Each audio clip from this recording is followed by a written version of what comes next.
First, we start off with a judgment day for the markets. It was a record week on Wall Street. Stocks soaring to all-time highs as earnings get ready to kick into full gear next week with the banks ready to report, but also names like Netflix, Microsoft, IBM, all on deck.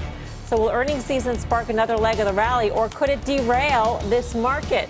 Guy Adami. Well, I mean, here I'm going to say it's going to derail it because I've been obviously bearish. I think the markets roll over incorrectly for quite some time. But for the life of me, I can't believe that earnings, you're going to be able to build momentum from what we've seen on the back of earnings, which at best is going to be tepid. We've seen the pre-announcements. And maybe I'm wrong. Maybe guidance will be good. Maybe we'll get some surprises. But in my world, earnings can only disappoint given we're at all-time highs in the S&P. Can it hurt, though? I think you just answered on the last side. I don't think it could hurt.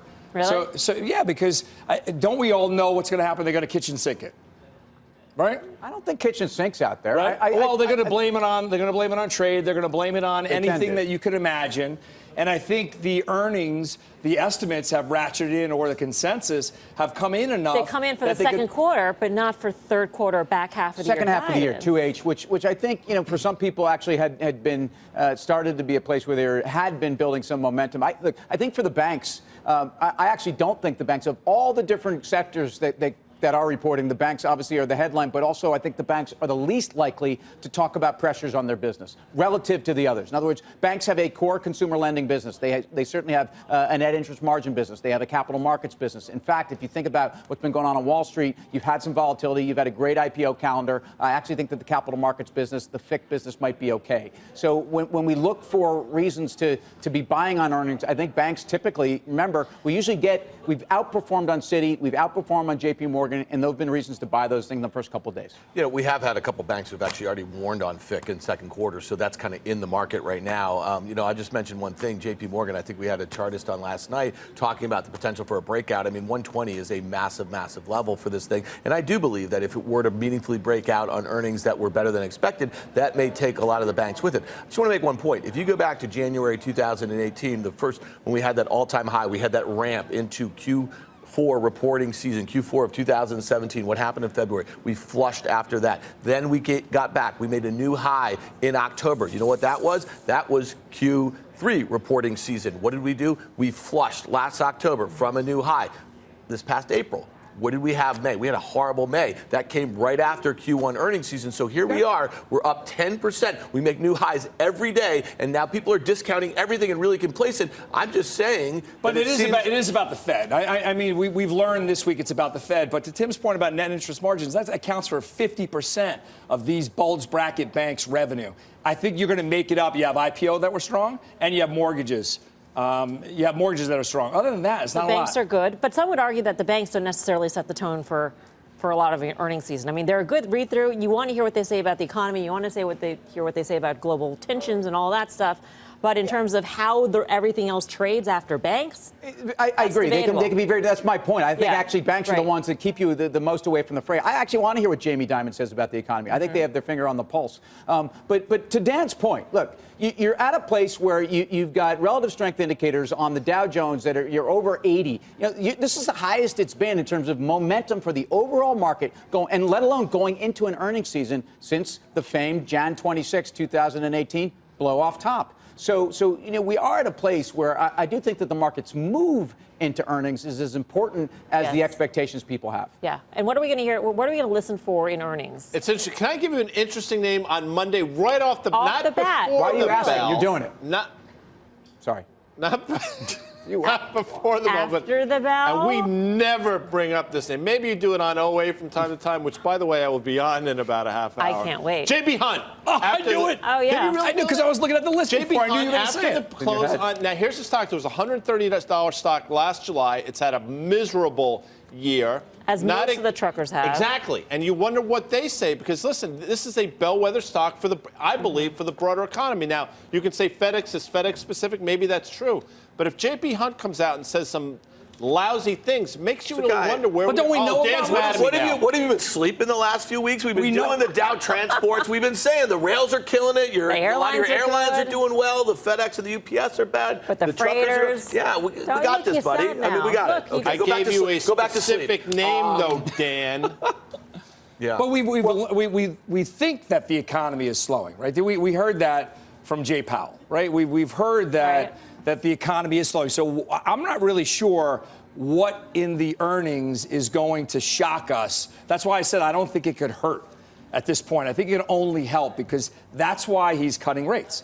So if the economy is getting worse, that only bolsters the rate cut story. Yeah, but listen, and I know some of you guys might agree with me. I actually don't think you can quote Jay Powell right now on why he's doing what he's doing. I think the Fed has lost a tremendous amount of credibility. And I know Guy's going to say this Fed also, throw it on the heap of it. But the reasons why he's saying he's cutting rates are not the reasons why, we just don't get it. He's got bullied into Could have said those reasons. No, but look at all the inflation ago. data we saw, just this week. Look, I don't think there's any surprise about where the economy is, okay, and where the macro is. Everybody knows that. I think, go to a name like FedEx, which was up over 3.5% today, the transports, which were up 2.5% today. That tells you that people are reassessing a little bit about their positioning on these names. Right. I'm not telling you that anything's going to be that great. I don't think you can. Yeah. Well, you know what? FedEx got the Kramer bump. I mean, I think Jim did a big thing on it on Mad Money last night, and it's actually good because when everybody wants to talk about 3 consecutive downward guidance, that sort of thing. Sometimes it's really nice for someone to say, hey, listen, this is the valuation of this thing. This is the opportunity set. Yes, the headlines have been bad competitively,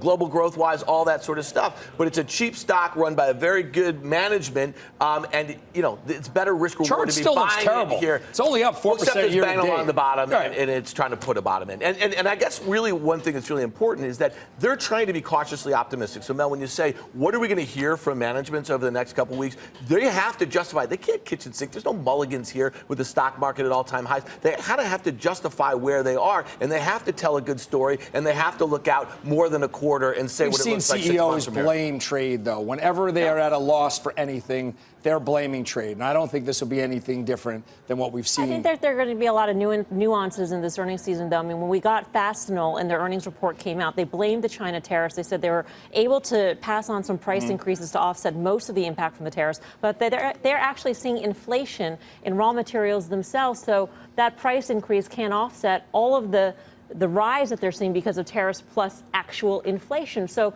if there is actual inflation, I mean, this is going to educate us on how we think about the economy. And it's going to and how we think about companies and how we think about their margins in the second half. So if you think about that CPI number that we had out yesterday, you were up 0.4% on core. That was goods and services. So you actually saw it higher in goods than you saw even the overall core. It actually is the first time. Here we are saying we haven't seen any sign of inflation from tariffs, and you had it in CPI. So I think companies need to start talking about it. It's interesting. We started this morning, 6 a.m. 6 a.m. We were right on and Squawk early. and Friends, as Dan said. You're all over the map. All over bro. the map, bro. Don't bro me, bro. Nice, bro. But it's interesting. Hard-hitting our interview with Peter Navarro. Yes. And you listen to him. He actually said something he said a lot of interesting things, but the China-U.S. talks called it a quiet period. Yes. Is that code for we ain't talking? I mean, in my world, we've got nothing going we've got nothing going on. In your house, Guy, what's a quiet period? Is not a good thing. Typically not a good thing. You don't want to be in a quiet period. Sleeping on the couch. But again, my point is, I don't think we're any closer to a deal now than we were 6 months ago. I think we might be further. And if you're banking on the rally getting accelerated by this deal, I don't think it's coming. Yeah. The dollar is also going to be a big issue. We've heard it from FedEx, from Nike, from a few companies that have reported so far. Pepsi. It will be. The dollar had an interesting week as well, because the minute the Fed started really reaffirming some things, you got some dollar weakness. But then we've had this turnaround in rates and yields, and you've had this sense that people are actually looking at this as possibly a stronger dollar environment. In fact, at 112 against the euro, you're actually seeing the dollar start to reassert itself. Frankly, the dollar's been a non-event. If you hear a company telling you that the dollar's impacted their last 3 to 6 months, it's hard for me to see that, because FX neutral should really be, dollar flat over 6 months. Which company are you looking at next week? Well, we're going to talk Netflix on the OA with Guy. Right. Listen, I think the banks are really important. And I know that you just made the point, Mel, that they don't always set the same tone for the rest of the economy. But remember here, they are the lifeblood of the economy. And if you do believe that things are slowing and that the economy in the second half is going to have a worse time than it had in the first half, you really want to hear what they have to say. And I just go back to the regional